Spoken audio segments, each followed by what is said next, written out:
ಮತ್ತು ನನಗೆ ವ್ಯತ್ಯಾಸ ಏನು ಕಾಣೋದಿಲ್ಲ. ಕಳೆದ ಬಾರಿ ಮತ್ತು ಇದು ಪ್ರೆಸ್ ಕಾನ್ಫರೆನ್ಸ್ ಶುರು ಮಾಡೋದಕ್ಕಿಂತ ಮುಂಚಿತವಾಗಿ ನಿಮ್ಮೆಲ್ಲರಿಗೂ ಕೂಡ ಬೆಳಿಗ್ಗೆಯಿಂದ ಆಗಿರ್ತಕ್ಕಂಥ ಅನಾನುಕೂಲಕ್ಕೆ ವಿಷಾದ ವ್ಯಕ್ತಪಡಿಸ್ತೀನಿ. ಎರಡನೇದಾಗಿ 79ನೇ ಸ್ವಾತಂತ್ರ್ಯೋತ್ಸವದ ಶುಭಾಶಯಗಳನ್ನು ನಿಮಗೆ ನಿಮ್ಮ ಮೂಲಕ ನನ್ನ ಕ್ಷೇತ್ರ, ನಮ್ಮ ಜಿಲ್ಲೆಯ ಎಲ್ಲ ನನ್ನ ಅಭಿಮಾನಿಗಳಿಗೆ, ಸಮಸ್ತ ಜನರಿಗೂ ಕೂಡ ಅರ್ಪಿಸಲಿಕ್ಕೆ ಬಯಸ್ತೇನೆ. ಮೂರನೇ ವಿಚಾರ ಅಂತ ಹೇಳಿದ್ರೆ, ನಾನು ಈಗಾಗಲೇ ಪ್ರಸ್ತಾಪ ಮಾಡಿದಂಗೆ ಕಳೆದ ಬುಧವಾರ ನಾನು ಬಂದಿದ್ದೆ, ಅವಾಗ ಸಚಿವ ಆಗಿ ಬಂದಿದ್ದೆ. ಇವತ್ತು ಮಾಜಿ ಸಚಿವನಾಗಿ ಬಂದರೆ ಆ ಜನ ವಿಶ್ವಾಸ ಇವೆಲ್ಲ ನೋಡಿದ್ರೆ ನನಗೆ ಆ ಜನ ತೋರಿಸ್ತಕ್ಕಂಥ ಪ್ರೀತಿ ಮತ್ತು ಅವರ ಮುಖದಲ್ಲಿ ಬರ್ತಕ್ಕಂಥ ಕೆಲವು ಜನಕ್ಕೆ ದುಗುಡ ಇದೆ, ಇನ್ನು ಕೆಲವು ಜನಕ್ಕೆ ಅವರು ಒಂದು ರೀತಿಯಲ್ಲಿ ಸಂತೋಷನೂ ಪಡ್ತಾರೆ, ಇನ್ನು ಮೇಲೆ ನಮ್ಗೆ ಸಿಗ್ತಾರೆ ಯಾವಾಗಲೂ ಅಂತ. ಹೀಗೆ ಇದು ವಿಭಿನ್ನವಾದಂತಹ ಮಿಶ್ರ ಪ್ರತಿಕ್ರಿಯೆಗಳನ್ನು ನಾನು ನಮ್ಮ ಜನರಲ್ಲಿ ನೋಡಿದೆ. ಒಂದು ಅಂಶ ಅಂತೂ ಸ್ಪಷ್ಟ, ನನಗೆ ಅತಿ ಹೆಚ್ಚು ಪ್ರೀತಿ ವಿಶ್ವಾಸವನ್ನು ಇವತ್ತು ಬೆಳಗ್ಗೆ ಬಂದಾಗ ತೋರಿಸೋದು. ಅದು ನಾನು ನಿನ್ನೆ ರಾತ್ರಿ ಬೆಂಗಳೂರಿನಿಂದ ತುಮಕೂರು ಮನೆಗೆ ಬಂದೆ. ಮಧ್ಯಾಹ್ನ ಬಂದು ತಿರ್ಗಾಲ ಜನ ಬರ್ತಾರೆ, ಈ ಪೊಲೀಸರಿಗೆ ಮತ್ತು ಬೇರೆಯವರಿಗೆಲ್ಲ ಅನಾನುಕೂಲ ಯಾಕೆ ಅಂತೇಳಿ ನಾನು ರಾತ್ರಿ ಬಂದೆ ಲೇಟ್ ಅವರ್ಸಲ್ಲಿ. ಆಮೇಲಿಂದ ಗೃಹ ಸಚಿವರು ಕೂಡ ಬಂದರು, ಅವರು 1 ಗಂಟೆ ಹೊತ್ತು ಉಭಯ ಕುಶಲೋಪರಿ ಮಾತಾಡಿ ಅವರು ಕೂಡ ಹೋದ್ರು. ಬೆಂಗಳೂರಿಂದ ಬಂದ್ಕೊಂಡು ಬಂದರು, ಅವ್ರಿಗೆಲ್ಲ ಮಾಹಿತಿ ಇದೆ ಅಂತ ಅನಿಸುತ್ತೆ. ಬಂದರು, ಹೊತ್ತು ಇಬ್ಬರು ಎಲ್ಲ ಮಾತಾಡ್ಕೊಂಡು ಕೂತಿದ್ದು, ಹಳೆಯದು ಹೊಸದು ಎಲ್ಲ ಮಾತಾಡ್ಕೊಂಡು ಕೂತಿದ್ದು. ಆಮೇಲಿಂದ ಅವರು ಕೂಡ ಏನಪ್ಪ ಏನು ಗೊತ್ತಾಗಲ್ಲ ನನಗೆ ಏನು ಅಂತ ಅಂತೇಳಿ ಅಂತ ಅವರು, ಆಯ್ತಪ್ಪ ನಿನಗೆ ಗೊತ್ತಾಗ್ತಿದ್ದು ನಮಗಿನ್ನೇ ಗೊತ್ತಾಗ್ತದೆ ಅಂತ ಹೇಳಿದೆ. ನಿಮಗೆಲ್ಲ ಗೊತ್ತಿರ್ತದೆ ಅದು ಇದು. ನಾನು ಅವ್ರಿಗೆ ಹೇಳಿದೆ ನಿಮಗೂ ಎಲ್ಲ ಗೊತ್ತಿರ್ತದೆ ಅಂತ ಹೇಳಿದೆ. ಹಿಂಗೆ ಸುಮ್ಮನೆ ತಮಾಷೆ ಮಾಡಿಕೊಂಡು ಆದರೆ ನನಗೆ ನಾನು ಮತ್ತೊಮ್ಮೆ ವಿಷಯಕ್ಕೆ ಬರೋದಾದರೆ, ನಾನು ಈ ದಿವಸ ಬೆಳಿಗ್ಗೆ ನಾನು 8:20ಕ್ಕೆ ಬಂದೆ ಬಾಗಿಲಿಗೆ.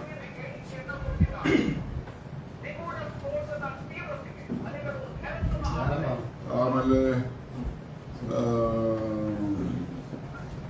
ಈ ದಿವಸ ನಾವು ಪ್ರಾರಂಭ ಮಾಡಿದ್ದು ಬಾಗಿಲಿಂದ ಬಂದು ಅಂಬೇಡ್ಕರ್ ಅವರ ಪ್ರತಿಮೆಗೆ ಗೌರವವನ್ನು ಸಲ್ಲಿಸಿ ಮತ್ತು ನಮ್ಮ ಏನು ಸ್ವಾತಂತ್ರ್ಯೋತ್ಸವದ ದಿನಾಚರಣೆ ಅಂಗವಾಗಿ ಏನೆಲ್ಲ ಕಾರ್ಯಕ್ರಮಗಳಿತ್ತು ಅಲ್ಲೆಲ್ಲ ಭಾಗವಹಿಸಿದಂಥದ್ದು. ಈ ವರ್ಷ ಭಾಳ ಚೆನ್ನಾಗೂ ಕೂಡ ಮಾಡಿದ್ದಾರೆ. ನಿಮಗೆಲ್ಲ ಏನು ಅನಿಸುತ್ತೋ ಗೊತ್ತಿಲ್ಲ, ಪ್ರತಿ ವರ್ಷ ನೋಡಿದ್ರಿ. ಈ ವರ್ಷ ಮಳೆ ಬಂದು ಅದೆಲ್ಲ ಕೆಲಸ ಆದರೂ ಕೂಡ ಯಾವುದೇ ರೀತಿ ಅನುಕೂಲ ಅಂತ ಈಗ ಪ್ರಸಾದವರು ಕೂಡ ಎಲ್ಲ ಅದಕ್ಕೆ ಎಚ್ಚರ ವಹಿಸಿದ್ದಾರೆ. ಮತ್ತು ಬೇರೆ ಎಲ್ಲ ಇಲಾಖೆ ಅಧಿಕಾರಿಗಳು ಭಾಗವಹಿಸಿದ್ದಾರೆ. ಮತ್ತು ನಾನು 2013ರಲ್ಲಿ ಮೊದಲು ಶಾಸಕ ಆದಾಗ ಆಗಿನ ಪೆರೇಡು, ಆಗಿನ ಭಾಗವಹಿಸುವಿಕೆ ಭಾಳ ಕಡಿಮೆ ಇರ್ತಾ ಇತ್ತು. ಯಾವುದೋ ಗೌರ್ಮೆಂಟ್ ಸ್ಕೂಲ್ನವ್ರು 2-3 ಸ್ಕೂಲ್ನವ್ರು ಬರೋದು, ಬೇರೆಯವರು ಖಾಸಗಿಯವರೆಲ್ಲ ಅಲ್ಲೆಲ್ಲ ಸ್ಕೂಲ್ ತೊಂದರೆ ಮಾಡ್ಕೊಂಡು ಹಂಗೆ ಹೊರಟೋಗ್ಬಿಟ್ಟು. ಆದರೆ ನಮ್ಮ ಪಟ್ಟಣದಲ್ಲಿರ್ತಕ್ಕಂಥ ಮಕ್ಕಳಿಗೆ ಒಬ್ರಿಗೊಬ್ರು ಪರಿಚಯ ಆಗಬೇಕು. ಯಾವ ಸ್ಕೂಲಲ್ಲಾರು ಹೋಗ್ತೀವಿ, ಆ ಸ್ಕೂಲ್ನವ್ರು ಅವನೇ ಇರ್ತಾರೆ, ಈ ಸ್ಕೂಲ್ನವ್ರು ಇವರೇ ಇರ್ತಾರೆ. ಒಬ್ರಿಗೊಬ್ಬರಿಗೆ ನಾವು ಮಧುಗಿರಿಯವರು, ಮಧುಗಿರಿ ವಾಸ ಮಾಡೋರು ಅಂತಕ್ಕಂಥದ್ದು ಆ ಸಂಪರ್ಕನೇ ಹೋಗೋ ರೀತಿ ಆಗ್ತಾ ಇತ್ತು. ಅದಕ್ಕೆ ನಾನು ಎಲ್ರಿಗೂ ಕರೆದು ಅವ್ರಿಗೆಲ್ಲರೂ ಭಾಗವಹಿಸಬೇಕಂತ ಮನವಿ ಮಾಡಿದ್ದೆ. ಇವತ್ತು ನೋಡಿದಾಗ ನನಗೆ ಭಾಳ ಹೆಚ್ಚು ಶಾಲೆಯವರು ಕೂಡ ಭಾಗವಹಿಸಿದ್ರು. ಮತ್ತು ಶಿಸ್ತುಬದ್ಧವಾಗಿ ಕೂಡ ಮಕ್ಕಳಿಗೆ ಟ್ರೈನ್ ಅಪ್ ಮಾಡಿಕೊಂಡು ಅವನ್ನೆಲ್ಲ ಕರ್ಕೊಂಡ್ಬಂದಿದ್ರು. ನಾನು 13-14 ಆಫೀಸಲ್ಲಿ ನೋಡಿದೆ, ಬರೀ ಕಾಲಲ್ಲಿ ಮಾರ್ಚ್ ಫಾಸ್ಟ್ ಮಾಡೋದು. ಈ ಶಿವಭಾಗ್ಯ ಕಾರ್ಯಕ್ರಮಕ್ಕೆ ಅದು ಕೂಡ ಮುಖ್ಯವಾದಂಥ ಪ್ರೇರಣೆ. ಬೇಸಿಗೆನಲ್ಲಿ ಅವರು ಸುಡೋ ಭೂಮಿ ಮೇಲೆ ಕಾಲಿಟ್ಕೊಂಡು ಬರ್ತಾರೆ ಮಕ್ಕಳುಗಳು. ನಾವು ನೋಡಿದ್ರೆ ಯಾರು ಚಪ್ಪಲಿ ಇಲ್ಲದೆ ಆಚೆಗೆ ಹೋಗಲ್ಲ. ಮಕ್ಕಳುಗಳಿಗೆ ನಮಗಿಂತ ಅವ್ರ ಕಾಲುಗಳೆಲ್ಲ ಇನ್ನೂ ಭಾಳ ಇದಿತ್ತು, ಸೆನ್ಸಿಟಿವ್ ಇತ್ತು. ನಮ್ಮ ಒಂದು ವಯಸ್ಸಾದ್ಮೇಲೆ ಆಗ್ತಾಯಿದ್ರು ನಡೆದಾಡಿ ಅದೆಲ್ಲ ಭಾಳ ಇದಾಗಿತ್ತು. ಆ ದೃಷ್ಟಿಯಿಂದ ಪಾಪ ಸಣ್ಣ ಮಕ್ಕಳುಗಳು ಬರಿಗಾಲಲ್ಲಿ ಇರ್ತವೆ ಅಂತೇಳಿ ಅದು ಒಂದು ಬಿಸಿಲಲ್ಲಿ ಕಾಲದಲ್ಲಿ ನಡೀತಾರೆ ಬರಿಗಾಲಲ್ಲಿ. ಮತ್ತು ನಾನು ನಮ್ಮಲ್ಲಿ ಮಾರ್ಚ್ ಫಾಸ್ಟ್ಗೆ ಒಂದು ಕರ್ಕೊಂಡ್ಬರ್ತಾರೆ. ಅವರು ನಾವು ಅದನ್ನು ಸರಿ ತಪ್ಪು ಅಂತ ಹೇಳೋದಲ್ಲ. ಪಾಪ ಇದ್ದಿದ್ರೆ ಅವರೇ ಬರೀ ಕಾಲದಲ್ಲಿ ಮಕ್ಕಳು ಕಳಿಸ್ತಾರೆ. ಕಷ್ಟಗಳಿಂದ ಹೊಟ್ಟೆ ತುಂಬದೇ ಕಷ್ಟ ಇರ್ತವೆ. ಅಂತ ಕಷ್ಟದಲ್ಲಿ ಇದ್ದಾಗ ನಾವು ಅವ್ರು ತಪ್ಪು ಅಂತ ನಾವು ಆಕ್ಷೇಪಣೆ ಮಾಡೋಕ್ಕಾಗಲ್ಲ. ಸೊ ಅದನ್ನು ಇಟ್ಕೊಂಡೇ ನಾನು ಮಿಡಿಗೇಶಿಗೆ ಸಿ ಎಂ ಬಂದಾಗ ಅದನ್ನು ಇಟ್ಕೊಂಡೇ ನಾನು ಈ ಶಿವಭಾಗ್ಯ ಕಾರ್ಯಕ್ರಮಕ್ಕೆ ಒತ್ತಾಯ ಮಾಡಿದ್ದು. ಮುಖ್ಯಮಂತ್ರಿಗಳು great enough to announce that programme ಇದ್ದಿದ್ದು ಮಿಡಿಗೇಶನ್. ಇವತ್ತು ರಾಜ್ಯದ ಎಲ್ಲ ಮಕ್ಕಳಿಗೂ ಅನುಕೂಲ ಆಯಿತು, ನಮ್ಮ ಮಕ್ಕಳಿಗೂ ಅನುಕೂಲ ಆಯಿತು. ಅದು ಒಂದು ನನ್ನ ಕಾರ್ಯಕ್ರಮ ಶಿವಭಾಗ್ಯ ಕಾರ್ಯಕ್ರಮ ಅಂತೇಳಿ ಅಂದರೆ ನಾನು ಕೊಟ್ಟಿದ್ದಂತಂದ್ರೆ ನಾನು ಮನವಿ ಮೇಲೆ ಆ ಕಾರ್ಯಕ್ರಮ ಜಾರಿ ಆಗಿದ್ದು. ಅದಕ್ಕೋಸ್ಕರ ನಮ್ಮ ಕ್ಷೇತ್ರದ ಕಾರ್ಯಕ್ರಮ, ವಿದೇಶಿ ಕಾರ್ಯಕ್ರಮ, ನನ್ನ ಕಾರ್ಯಕ್ರಮ ಇರೋದಿಲ್ಲ. ಇಷ್ಟಾಗಿದೆ. ಮತ್ತೆ ಭಾಳಷ್ಟು ನಿಮ್ಗಳಿಗೂ ಎಲ್ಲ ಹೇಳಿ ಕಳಿಸಿರ್ತಾರೆ, ನಿಮ್ಮ ಅಲ್ಲಿ ಮೇಲಿಂದ ಆಫೀಸಿಂದ ಇಂಥವು ಕೇಳ್ಕೊಂಬನ್ನಿ ಅಂತವು ಕೇಳ್ಕೊಂಬನ್ನಿ ಅಂತ ಹೇಳಿರ್ತಾರೆ. ನಾನು ಯಾವ ಪ್ರಶ್ನೆಗೂ ಏನೂ ಉತ್ತರ ಹೇಳೋದಿಲ್ಲ. ಇವತ್ತು ನಿಮ್ಮ ಯಾವ ಪ್ರಶ್ನೆಗೂ ಉತ್ತರ ಹೇಳೋದಿಲ್ಲ. ಒಂದಂತೂ ಹೇಳ್ತೀನಿ, ನಮಗೆ ನೋಡಿ, ಈಗ ರಾಹುಲ್ ಗಾಂಧಿ ವೋಟ್ ಚೋರಿ ಪ್ರಸ್ತಾಪ ತಗೊಂಡು ಇಡೀ ದೇಶದಲ್ಲಿ ಅದ್ರ ಬಗ್ಗೆ ಜಾಗೃತಿ ಮೂಡಿಸ್ತಾರೆ. ಅದು ಉತ್ತಮವಾದಂತಹ ಕೆಲಸ. ವೋಟ್ ಚೋರಿನಲ್ಲಿ ಅವರು ಜನಕ್ಕೆ ಜಾಗೃತಿ ಮೂಡಿಸ್ತಕ್ಕಂಥದ್ದಕ್ಕೆ ಮುಂದೆ ಎಲ್ಲರೂ ಎಚ್ಚರಿಕೆಯಿಂದ ಇರಪ್ಪ ನೀವು. ಇದು ಸಿಟಿಗಳಲ್ಲೇ ಜಾಸ್ತಿ ಮೋಸ ಮಾಡೋದು, ಹಳ್ಳಿಗಳಲ್ಲಿ ಮಾಡೋಕ್ಕಾಗಲ್ಲ. ಈಗ ಒಂದು ಬೂತಲ್ಲಿ, ಈಗ ನಮ್ಮ ಬೂತ್ ಲೆವೆಲ್ ಏಜೆಂಟ್ ಇರ್ತಾನೆ, ಅವ್ನ ಬೂತ್ ಹತ್ರ ಇರ್ತಾನೆ. ಯಾವನೇ ವೋಟರ್ಸ್ ಇದ್ದಾರೆ ಅನ್ನೋದು ಅವನಿಗೆ ಗೊತ್ತಿರ್ತದೆ. ಅವನಲ್ಲಿ ಓಟ್ ಹಾಕಕ್ಕೆ ಯಾರನ್ನ ಹೊಸಬರು ಬಂದ್ಬಿಟ್ರೆ ಓಟ್ ಹಾಕ್ಸಕ್ಕಿದ್ದಿಲ್ಲ. ಅವರು ಜನಪನ ಸೇರ್ಕೊಂಡು ಯಾವ್ರೇನು ಅಂತೇಳಿ ಕಳಿಸ್ತಾರೆ. ನಿಮಗೆ ಒಂದು ಉದಾಹರಣೆ ಇದೆ, ದೊಡ್ಡೇರಿ ಬೂತಲ್ಲಿ ಇದೇ ವೀರಭದ್ರಯ್ಯನ ಮನೆಗೆ ಬೆಂಗಳೂರಿನವರು ಯಾರ್ಯಾರೋ ಅಲ್ಲಿ ಕೆಲಸ ಮಾಡೋರು, ಇಲ್ಲಿ ಕೆಲಸ ಮಾಡೋರು ಎಲ್ಲ ಸೇರಿಸೋದು ಓಟನ್ನು ಮಾಡ್ಕೊಂಡು SM ಕೊಲ್ಲಳ್ಳಿನಲ್ಲಿ ಅಲ್ಲಿ ಎಲ್ಲ ಮಾಡ್ತಾರೆ. ಒಂದು ಎಲೆಕ್ಷನ್ನಲ್ಲಿ ದೊಡ್ಡೇರಿ ಬೂತ್ಗೆ ಯಾರು ಹೊಸಬರು ಕಾರುಗಳು ಬಂದು ಓಟ್ ಹಾಕಿ ಹಿಡಿತಿದ್ದಂಗೆ ಊರಿನವರೆಲ್ಲ ಸೇರ್ಕೊಂಡು ಯಾವರನೇನು ಅಂತ ಹೇಳಿ ಅವನ್ನೆಲ್ಲ ಓಟ್ ಹಾಕಿ ಓಡಿಸ್ಬಿಟ್ರು. ಉದಾಹರಣೆ ಇದೆ, SM ಕೊಲ್ಲಳ್ಳಿ ಬೂತು ಪ್ಲಸ್ ದೊಡ್ಡೇರಿ ಬೂತ್ ಒಂದು. ಇದರಲ್ಲಿ ಹಿಂದಿನ ಚುನಾವಣೆಗಳಲ್ಲಿ ಈ ರೀತಿ ಎಲ್ಲ ಆಗಿರೋ ಅನುಭವ ಇದೆ. ಆ ದೃಷ್ಟಿಯಿಂದ ಹಳ್ಳಿಗಾಡಿನಲ್ಲಿ ಈ ರೀತಿ ವೋಟರ್ಸ್ನ ಬೇರೆ ಕಡೆಯವ್ರನ್ನ ತಂದು ಸೇರಿಸಿ ಇಲ್ಲಿ ಓಟ್ ಹಾಕ್ಸ್ಕೊಳ್ಳೋದಕ್ಕಾಗಲ್ಲ. ಸಿಟಿಗಳಲ್ಲಿ ಅದಕ್ಕೆ ಸ್ಕೋಪ್ ಇರ್ತದೆ. ಯಾಕೆಂದ್ರೆ ಪಕ್ಕದ ಮನೆಯವನೇ ಯಾವನವನಿಂದ ಗೊತ್ತಿರಲ್ಲ ಸಿಟಿಗಳಲ್ಲಿ. ಹಾಗಾಗಿ ಅಂಥ ಕಡೆ ಈ ಓಟ್ಗಳು ಯಾರೋ ಹೊಸಗಳು ಬಂದು ಸೇರ್ಕೊಳ್ಳೋದು, ಅವ್ರುಗಳು ಓಟ್ ಹಾಕ್ಸೋದು, ಇದು ಒಂದು ರೀತಿಯಲ್ಲಿ ನಡೀತದೆ. ಇದೆಲ್ಲ ಈಗ ಮೊದಲಿಂದಲೂ ಈ RSS ಇದೆಲ್ಲ ಇರೋಲ್ಲ, ಅವರು ಇದನ್ನೆಲ್ಲ ಭಾಳ ಸಿಸ್ಟಮೆಟಿಕ್ ಆಗಿ ಮಾಡುವಂಥ ಅನುಭವ ಇರ್ತದೆ. ನಮ್ಮ ಕಾಂಗ್ರೆಸ್ನಲ್ಲಿ ಅಷ್ಟೊಂದು ಸಿಸ್ಟಮೆಟಿಕ್ ಆಗಿ ಮಾಡಲ್ಲ. ಯಾಕೆಂದರೆ ಕಾಂಗ್ರೆಸ್ ಅಂತ ಹೇಳಿದ್ರೆ ಅದು ಮಾಸ್ ಬೇಸ್ಡ್ ಪಾರ್ಟಿ. BJP ಅದು cadre based party. BJP communist ಇವೆಲ್ಲ ಕೇಡರ್ ಬೇಸ್ಡ್ ಅವೆಲ್ಲ. ಈಗ ಯಾವುದೋ ಊರುಗಳಿಗೆ RSS ಯಾರೋ ಬಂದು ಯಾವುದೋ ಮನೇಲಿ ಮಲಿಕೊಂಡಿದ್ದು ಅವ್ರ ಮನೆಯಲ್ಲಿ ಅವ್ರು ಬ್ರೈನ್ ವಾಶ್ ಮಾಡಿ ಅವ್ರ ಮೇಲೆ ಉಂಡು ಅಲ್ಲೇ ಹೋಗ್ತಾರೆ. ಈಗ ನಮ್ಮಲ್ಲಿ ಯಾರು ಹಂಗೆ ಹೋಗ್ತಾರೆ? ಅದರಿಂದ ನಾವಿನ್ನು ಕಾರ್ಯಕರ್ತರಿಗೆ ಇನ್ನೂ ಎಚ್ಚರಿಕೆಯಿಂದ ಇರಪ್ಪ, ಕೆಲಸ ಮಾಡಿ ಅಂತ ಹೇಳಿ ಬರೀ ನನ್ನ ಕ್ಷೇತ್ರದಲ್ಲಿ, ನಮ್ಮ ಜಿಲ್ಲೆಯಲ್ಲಿ, ನಮ್ಮ ರಾಜ್ಯದಲ್ಲಿ, ಇಡೀ ದೇಶದಲ್ಲಿ ಕಾಂಗ್ರೆಸ್ ಕಾರ್ಯಕರ್ತರು ಎಲೆಕ್ಷನ್ಗೋಸ್ಕರನೇ ಸಜ್ಜಾಗಬೇಕು. ಬರೀ ಅನೌನ್ಸ್ ಮಾಡಿದ ಮೇಲೆ ನಾವು ವೋಟ್ ಲಿಸ್ಟ್ ಹುಡ್ಕೊಂಡು ವೋಟ್ ಯಾರಿದೆ ಅಂತ ನೋಡಿಕೊಂಡು ಅವ್ರ ಮನೆ ಹೋಗೋದಲ್ಲ. ಒಂದು ತಂಡ ಹೆಂಗಿರ್ಬೇಕಂದ್ರೆ ಬೂತ್ ಕಮಿಟಿಯವರು ಎಷ್ಟು ವೋಟ್ ಇದ್ದಾವೆ, ಯಾರ್ಯಾರೋ ಇದ್ದಾವೆ ಅಂತೇಳಿ ವೋಟ್ ಲಿಸ್ಟ್ ಮುಚ್ಚಿಟ್ಟು ಹೇಳ್ಬೇಕು. ಅವನು ಅಷ್ಟು ಮಟ್ಟಿಗೆ ಅವನು ತಯಾರಿರಬೇಕು. ಅವಾಗ ಮಾತ್ರ ಅವನಿಗೆ ಬೂತ್ ಲೆವೆಲ್ ಏಜೆಂಟ್ಗೆ ಆ ಬೂತಲ್ಲಿ ಅವನಿಗೆ ಹಿಡಿತ ಇದೆ ಅಂತೇಳಿ ನಾವು ಅನ್ಬೋದು. ಇಲ್ಲಾಂದರೆ ಸುಮ್ಮನೆ ಯಾವುದೋ ಒಂದು ಮನೆಯಲ್ಲಿ ಯಾವುದೋ ಓಟ್ ಐತೆ ಅಂತಂದರೆ ಅದು ಸರಿಯಾದಂಥದ್ದಲ್ಲ. ಎಲ್ಲ ಮಾಹಿತಿ ಅವನಿಗೆ ಇರಬೇಕು ಬೂತ್ ಲೆವೆಲ್ ಏಜೆಂಟ್. ಈ ಒಂದು ಓಟ್ ಚೋರಿ ಇದರಲ್ಲಿ ಅದು ಜಾಗೃತಿ ನಮ್ಮಲ್ಲೂ ಕೂಡ ಬರ್ತಾ ಇದೆ. ಅದನ್ನು ವೆಲ್ಕಮ್ ಇಟ್ ಅಂತ ಹೇಳಿ ಅವತ್ತು ಹೇಳಿದ್ದೀನಿ, ಇವತ್ತು ಹೇಳ್ತಾ ಇದ್ದೀನಿ. ರಿಗಾರ್ಡಿಂಗ್ ಆಲ್ ಅದರ್ ಥಿಂಗ್ಸ್ ಏನು ಕಾರಣ ಏನು ಅಂದರೆ ನನಗಿನ್ನೂ ಗೊತ್ತಿಲ್ಲ. ನಾನು ಮೊನ್ನೆ ಫಸ್ಟ್ ಡೇ ಸೋಮವಾರ ಸಾಯಂಕಾಲ ಹೇಳಿದ್ದೀನಿ. ಇದೆಲ್ಲ ಅಸೆಂಬ್ಲಿ ಕಳೆದ ಮೇಲೆ ನಾನು ದೆಹಲಿಗೆ ಹೋಗಿ ಎಲ್ಲರನ್ನೂ ಭೇಟಿ ಮಾಡಿ ನಾನು ಏನಿದೆ ವಿಚಾರ ಏನು ಅಂತೇಳಿ ತಿಳಿದ ಮೇಲೆ ನಾನು ಕಾರಣ ಏನು ಅನ್ನೋದನ್ನು ನನಗೆ ಗೊತ್ತಾಗ್ತದೆ. ಅಲ್ಲಿವರೆಗೂ ನನಗೂ ಕೂಡ ಏನು ಕಾರಣ ಗೊತ್ತಾಗೋದಿಲ್ಲ. ಈ ಥರ ಎಲ್ಲ ಇದೆ. ಬಟ್ ನನಗೆ ಅಧಿಕಾರ ಹೋದ ಕ್ಷಣಕ್ಕೆ ನನಗೇನು ಬೇಸರನೂ ಇಲ್ಲ, ಏನೂ ಇಲ್ಲ. ನಮಗೆ ಈಗ ರಾಜ್ಯ ಮಟ್ಟದಲ್ಲಿ ಸಿದ್ದರಾಮಯ್ಯನವರು ಅವರ ಆಡಳಿತ ಮತ್ತು ಅವರು ಬಡವ ಪರವ ಕೆಲಸ ಮಾಡೋದ್ರಿಂದ ಅವ್ರಿಗೆ ಜನರ ಆಶೀರ್ವಾದ ಇದೆ ಅಂತ ಸರ್ಕಾರ ಬಂದಿರ್ತಕ್ಕಂಥದ್ದು. ಹಾಗೆ ರಾಷ್ಟ್ರ ಮಟ್ಟದಲ್ಲೂ ಕೂಡ ಇನ್ನೊಂದು 20 ಸೀಟು ಜಾಸ್ತಿ ಬಂದಿದೆ ಲೋಕಸಭೆಗೆ, ಇಂಡಿಯಾ ಒಕ್ಕೂಟಕ್ಕೆ. ಪ್ರಧಾನಮಂತ್ರಿ ರಾಹುಲ್ ಗಾಂಧಿನೇ ಆಗ್ತಾ ಇದ್ರು. ಸುಮಾರು ಈಗ ವೋಟ್ ಚೋರಿ ಇದು ಸುಮಾರು ದೇಶದಲ್ಲಿ ಒಂದು 70-80 ಕಡೆ ಈ ರೀತಿ ಮಾಡಿದ್ದಾರೆ ಅಂತಕ್ಕಂಥದ್ದನ್ನು ಮಾಧ್ಯಮದಲ್ಲಿ ಎಲ್ಲ ನಾನು ನೋಡ್ತಾ ಇದ್ದೀನಿ. ಈಗ 79 ಕಡೆ ಮಾಡದೇ ಇದ್ದಿದ್ರೆ 20 ಸೀಟ್ ಇಂಡಿಯಾ ಒಕ್ಕೂಟ ಜಾಸ್ತಿ ಬಂದಿದ್ದಾರೆ, ಮೋದಿ ಪ್ರಧಾನಮಂತ್ರಿ ಆಗ್ತಾ ಇರಲಿಲ್ಲ.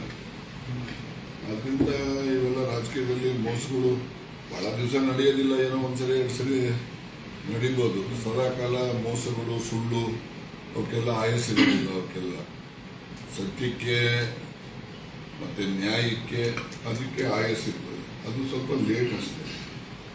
ಅದಕ್ಕೋಸ್ಕರ ಇಲ್ಲಿ ರಾಜಕಾರಣದಲ್ಲಿ ನನಗೇನು ಏಳು ಬೀಳು ಇವೆಲ್ಲ ಏನೂ ಹೊಸದಲ್ಲ. 84, 94, 2004 ಮೊನ್ನೆ ದೇವೇಗೌಡರು ಚುನಾವಣೆ ಯಾವ ವರ್ಷಪ್ಪಾಗಿದ್ದು 19, ನನಗೆ 2019 ಇವೆಲ್ಲವೂ ಕೂಡ ನನಗೆ ರಾಜಕೀಯದಲ್ಲಿ ವ್ಯತ್ಯಾಸಗಳು ಬಂದಂಥ ದಿನಗಳವೆಲ್ಲ. ಅದಕ್ಕೆ ಆ ವ್ಯತ್ಯಾಸ ಏನೇ ಬಂದರೂ ಕೂಡ ಜನರ ಆಶೀರ್ವಾದ ಇರೋ ತನಕ ನಾನು ಅದನ್ನು ನಿಭಾಯಿಸಲಿಕ್ಕೆ ಸಾಧ್ಯ. ಜನರ ಆಶೀರ್ವಾದ, ಜನರ ಬೆಂಬಲ ಇದ್ದರೆ ಎಂಥ ಸಂಗತಿ, ಎಂಥ ಪರಿಸ್ಥಿತಿ ಬಂದರೂ ಕೂಡ ನಿಭಾಯಿಸಲಿಕ್ಕೆ ಸಾಧ್ಯ. ಈಗ ನನಗೆ 94 ಟಿಕೆಟ್, ನಮಗೆ 78 ನಿಂತ್ಕೊಳ್ಳೋಕೆ ಅವಕಾಶ ಇದ್ದು ನಾನು ನಿಂತ್ಕೊಳ್ಳಿಲ್ಲ, ಬೇಡ ಅಂತ. 83ಗೆ ಅವಾಗ ಒಂಥರ ಆಯಿತು, ನಾನು ಟಿಕೆಟೇ ಕೇಳಕ್ಕೆ ಹೋಗಿಲ್ಲ. 89ಗೆ ಇನ್ನೊಬ್ಬರು ಅಧ್ಯಕ್ಷರು ಬಂದರು, ಅವ್ರಿಗೂ ನಮಗೂ 69 ಅವ್ರಿಗೂ ನಮಗೂ ಅಷ್ಟೊಂದು ವಿಶ್ವಾಸ ಇರಲಿಲ್ಲ, ಆಗಲೂ ನಾನು ಟಿಕೆಟ್ ಕೇಳಕ್ಕೆ ಹೋಗಿಲ್ಲ. 94 ಕೇಳಿದೆ ಸೀಟು, ತುಮಕೂರಿಗಾರ ಕೊಡಿ, ಬೆಳ್ಳಾರಿಗಾರ ಕೊಡಿ ಅಂತ ಕೊಡಲಿಲ್ಲ. ಆಗ ನಾನು ತುಮಕೂರಿಗೆ ಇಂಡಿಪೆಂಡೆಂಟ್ ನಿಂತ 26,000 ಓಟ್ ಹಾಕ್ಬಿಟ್ಟು ನನಗೆ ಗೊತ್ತಿಲ್ಲ, ನಾನು ಅಷ್ಟೊಂದು ಓಟ್ ಬರ್ತವೆ, ಒಂದು 10,000 ಬರ್ತವೆ ಅಂತ ಅಂದ್ಕೊಂಡಿದ್ದೆ, ಬರ್ಬೋದು ಅಂತ. ನಾನು ಕ್ಯಾಂಪೇನು ಮಾಡೋಕ್ಕೆ ಹೋಗ್ತೀನಿ. ಕಡೆ 1-2 ದಿವಸ ಇನ್ನು ಇವ್ರು ಯಾವಾಗ ದುಡ್ಡು ಇಸ್ಕೊಂಡ್ಬಿಟ್ಟು ವಾಪಸ್ ತಗೊಂಡ್ಬಿಡ್ತಾರೆ ಹೀಗೆ ಅಂತೇಳಿ ಅಪಪ್ರಚಾರ ಮಾಡಿದ್ರಲ್ಲ, ಆಗ ನಾನು ಕ್ಯಾಂಪೇನ್ ಮಾಡಬೇಕಾಯ್ತು. ಯಾಕೆಂದರೆ ಆರೋಪಕ್ಕೆ ಒಳಗಾಗಬಾರ್ದು ಅಂತ ಕ್ಯಾಂಪೇನ್ ಮಾಡಿದೆ. ಒಂದು 4 ದಿವಸ ಒಂದು 26,000 ಓಟ್ ಹಾಕಿದ್ರು. ನಾನು ಮೊದಲಿಂದ ಪ್ರಾರಂಭ ಮಾಡಿ ಚುನಾವಣೆ ಮಾಡಿ ನಾನು ಆ ವರ್ಷವೇ ಇಂಡಿಪೆಂಡೆಂಟ್ ತುಮಕೂರು ಸಿಟಿಲಿ MLA ಇದೆ. ನಾನು 26, ಲಕ್ಷ್ಮೀ ನರಸಿಂಹಯ್ಯನವರು 27, 29 ಶಫಿ ಅನ್ನೋದು 32 ಶಿವಂತ. ಸೊ ಹೀಗೆ ಆಗ್ತವೆ. ಆಮೇಲೆ 94 ತೆಗೆದಾಕಿದ್ರು. 98 ದೇವೇಗೌಡರು prime minister, JH Patel chief minister. ಆ ಕಾಲದಲ್ಲಿ ಹೆಂಗೂ ಗೆಲ್ಲದಿಲ್ಲ ಮಾಡಿಸಿದ್ರು ಅಂತೇಳಿ ಬಂದು ನಿಂತ್ಕೊಳ್ಳಪ್ಪ ಬೇಕಾದ್ರೆ ಅಂದರು. ಆಯಿತು ಅಂತ ನಿಂತ್ಕೊಂಡೆ. ಜಿಲ್ಲೆಯಲ್ಲಿ ಕೊಟ್ಟಿದ್ದ ಬಹುಮತ ಇದುವರೆಗೂ ಯಾರಿಗೂ ಲೀಡ್ ಬಂದಿಲ್ಲ ನಮ್ಮ ಜಿಲ್ಲೆಯಲ್ಲಿ. ಫಸ್ಟ್ ರೌಂಡ್ನಲ್ಲೇ ಎಲೆಕ್ಟ್ ಆಗಿದೆ. ಅದಾದ ಮೇಲೆ ಇಷ್ಟು ಎಲೆಕ್ಷನ್ ನಡೀತವೆ, ಯಾರನ್ನು ಫಸ್ಟ್ ರೌಂಡಲ್ಲಿ ಎಲೆಕ್ಟ್ ಆಗಿಲ್ಲ. ನಾನೊಬ್ಬನೇ ಇಲ್ಲಿ ಫಸ್ಟ್ ರೌಂಡ್ನಲ್ಲಿ 98 ಕೌನ್ಸಿಲಿಗೆ ಅತಿ ಹೆಚ್ಚು ಬಹುಮತ ತಗೊಂಡು ನಾನು ಚುನಾವಣೆಯಲ್ಲಿ ಗೆದ್ದಂಥವನು. ಆ ಬಹುಮತದ ಲೀಡು ಇದುವರೆಗೂ ಯಾರು ಕೂಡ ಮುರಿಯೋಕ್ಕಾಗಿಲ್ಲ.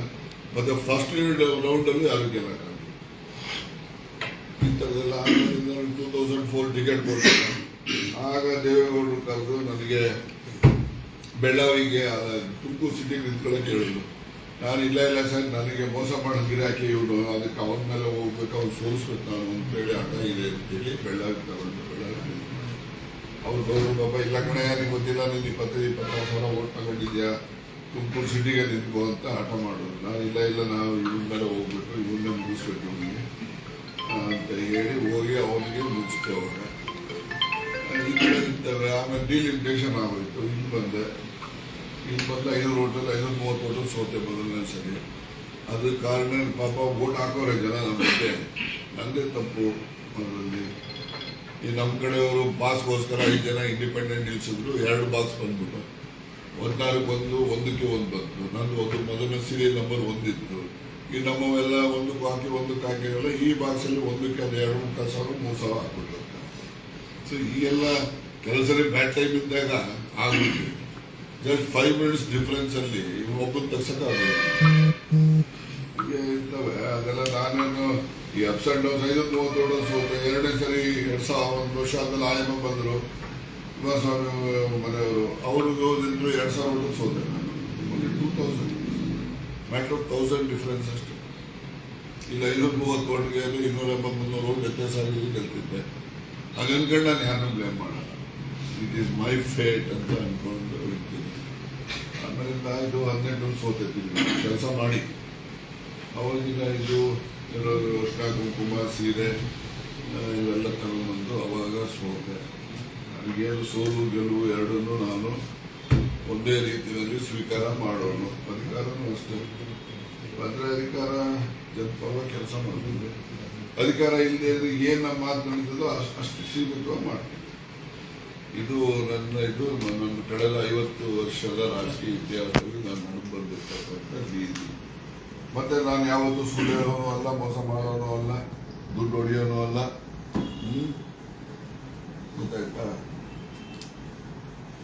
ದುಡ್ಡು ಹೊಡೆಯೋನು ಅಲ್ಲ, ಸುಳ್ಳು ಹೇಳೋನು ಅಲ್ಲ. ಸ್ವಾರ್ಥಕ್ಕೋಸ್ಕರ ನಾನು ಯಾವತ್ತೂ ಸುಳ್ಳು ಹೇಳಿಲ್ಲ. ಬೇರೆ ಯಾರಿಗಾರ ಒಂದು ಅನುಕೂಲ ಆಗಿರ್ಬೇಕಾದ್ರೆ ಸುಳ್ಳು ಹೇಳಿರ್ತೀನಿ. ಯಾರಿಗೋ ಒಬ್ಬರು ನಂಬಿರೋ ಅವ್ರಿಗೆ ಒಂದು ಅನುಕೂಲ ಆಗಬೇಕು ಅನ್ನೋ ಸುಳ್ಳು ಹೇಳಿರ್ತೀನಿ ಅಧಿಕಾರಿಗಳಿಗೂ ಇನ್ನೊಬ್ಬರು. ಬಟ್ ಸ್ವಂತಕ್ಕೆ ಮಾತ್ರ ನಾನು ಯಾವತ್ತೂ ಸುಳ್ಳು ಹೇಳಿಲ್ಲ. ಇದು ನಾನು ಬಂದಿರೋದು.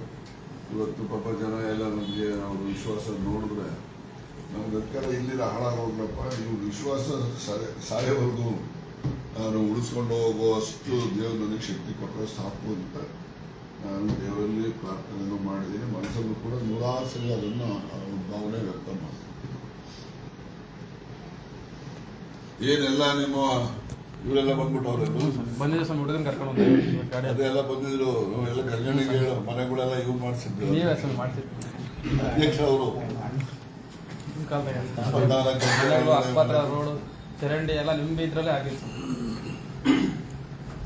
ನಮ್ಮಲ್ಲಿ ಒಂದು ಪಾಪ ಇದ್ದಾರೆ ಪಕ್ಕದಲ್ಲಿ, ಅವರು ಈ ಮಂಡ್ರು ಕಾಲೋನಿ ಅಂತ ಕರೆಯೋದು. ಮಂಡ್ರು ಅಂತ ಹೇಳಿದ್ರೆ ನಾಯಕರ ಜಾಗದಲ್ಲಿ ಪ್ರಿಮಿಟಿವ್ಸ್ ಅವರು, ಅವರೇ ಒರಿಜಿನಲ್. ನಾವು ಈ ಕೋತಿ ಮಂಗನಿಂದ ಮಾನವ ಹೆಂಗಾದ ಹಂಗೆ ಇವರು ಮಂಡ್ರಿಂದ ನಾವೆಲ್ಲ ನಾಯಕರಾಗಿರೋದು. ಗೊತ್ತಾಯ್ತಾ? ನಮ್ದು ಇನ್ಸ್ಟಿಂಕ್ಟ್ ಅಲ್ಲಿಂದ ಇರ್ತದೆ. ಪಾಪ ಅವರು ವಿದ್ಯೆ ಇಲ್ಲ, ಬುದ್ಧಿ ಇಲ್ಲ. ಇವನೊಬ್ಬ ಹೆಂಗೋ ಓದ್ಕೊಂಡ್ಬಿಡ್ತಾರೆ. ನಾನು ಇವನಿಗೊಂದು ಯಾವ್ದೋ ಕೆಲಸ ಕೊಟ್ಟೆ, ಇವನು 2 ದಿವಸ ಕೆಲಸ ಮಾಡಿದ್ರೆ ಎಲ್ಲ ಒಬ್ಬೊಗ್ಬಿಟ್ಟ. ಈಗ ಆಮೇಲೆ ಬಂದ ಇನ್ನೇನು ಮಾಡೋದು ಅಂತ ಕೇಳ್ತೀವಿ. ಅವನಿಗೆ ಅದೇ ಕೆಲಸ ಕಂಟಿನ್ಯೂ ಮಾಡಿಕೊಟ್ಟೆ. ಒಬ್ಬರು ವಿದ್ಯಾಕ್ಕೆ ಹೋಗ್ತಿರ್ಲಿಲ್ಲ. ಮಕ್ಕಳೆಲ್ಲ ಮುಚ್ಚಕ್ಕೆ ಹೋಗೋದು ಟೌನಿಗೆ. ಅವರು ದೊಡ್ಡವರೆಲ್ಲ ಅಲ್ಲಿ ಇಲ್ಲಿ ಅವರು ಮದುವೆ ಮನೆ ಅಲ್ಲಿ ಇಲ್ಲಿ ಕೆಲಸಕ್ಕೆ ಹೋಗೋದು. ಈ ಥರ ಬರ್ತಾರೆ. ಅವ್ರು ಮಲಗಬೇಕಂದ್ರೆ ಪೈಪಿಗೆ ಬೆಡ್ ಮಾಡಿಬಿಟ್ಟು ಅದಕ್ಕೆ ಸೀರೆ ಕಟ್ಕೊಂಡು ಮಲ್ಕೊಳ್ಳೋರು. ಅಲ್ಲೇನು ಹೆಗ್ಗಣ ಅವು ಏನು ಬಂದ್ರು ಅವಕ್ಕೇನು ಆಗ್ತಾನೆ ಇರಲಿಲ್ಲ. ಅಷ್ಟು ಅವರು ಅಮಾನವೀಯವಾಗಿ ಜೀವನ ಮಾಡ್ತಾ ಇದ್ರು. ಈ ಕಾಲದಲ್ಲಿ ಅವರೆಲ್ಲ ಮನೆಗೆಲ್ಲ ಕಟ್ಸ್ಕೊಂಡು ಈಗ ಪ್ರತಿ ಮನೆಯಲ್ಲೂ ಸ್ಕೂಲು ಕಾಲೇಜ್ಗೆ ಹೋಗ್ತಾರೆ. ಪ್ರತಿಯೊಬ್ಬರು ಕೂಡ ಸಣ್ಣ ಪುಟ್ಟ ವ್ಯಾಪಾರ ಮಾಡ್ತಾರೆ. ಒಂದು ಗುಜರಿ ಸಾಮಾನು ಇರ್ಬೋದು, ಇನ್ನೊಂದು ಇರ್ಬೋದು ಮಾಡ್ತಾರೆ. ಎಲ್ಲ 2 ವೀಲರ್ ಇಟ್ಕೊಂಡವ್ರೆ, ಮನೆಯಲ್ಲೆಲ್ಲ TV ಹಾಕೊಂಡವ್ರೆ. ನೋಡಿದ್ರೆ ನನಗೆ ಭಾಳ ಸಂತೋಷ ಆಗ್ತದೆ. ಅಟ್ಲೀಸ್ಟ್ ಅಷ್ಟು ಕುಟುಂಬಗಳು ಇದರಲ್ಲಿ ಒಂದು ಅವರು ಕೂಡ ನಾಗರಿಕರಂತೆ ಜೀವನ ಮಾಡುವಂಥ ವಾತಾವರಣ ಸೃಷ್ಟಿ ಆಯ್ತಲ್ಲ ಅಂತೇಳಿ ಖುಷಿ ಪಡುವಂಥ ಕಾರ್ಯಕರ್ತರೆಲ್ಲ 3-4 ದಿನದ ತುಂಬಾ ಬೃಹತ್ ಪ್ರತಿಭಟನೆ ಮಾಡಿದ್ದಾರೆ. ರಿವೋಕ್ ಮಾಡಬೇಕು ಅನ್ನುವಂಥ ಅವ್ರ ಮನವಿ. ಯಾವ ರಿವೋಕು?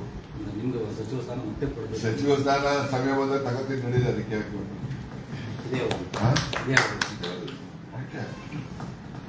ಅನುಮಾನ ಇದೆಯಾ?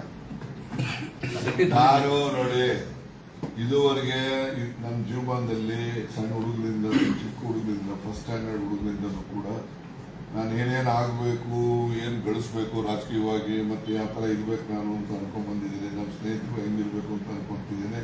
ಅವೆಲ್ಲರೂ ಸಾಧಿಸಿದೆ. ಇದುವರೆಗೆ ಇದು ಹೇಳ್ತಾ ಇದೆಯಲ್ಲ, ಇದನ್ನು ಸಾಧಿಸ್ತೀನಿ. ಏನು ತೊಂದರೆ ಕನ್ವಿನ್ಸ್ ಆಗ್ತಾರೆ ಅಂತ ನನಗೆ ವಿಶ್ವಾಸ ಇದೆ. ಯಾಕೆಂದರೆ ಅಲ್ಲಿ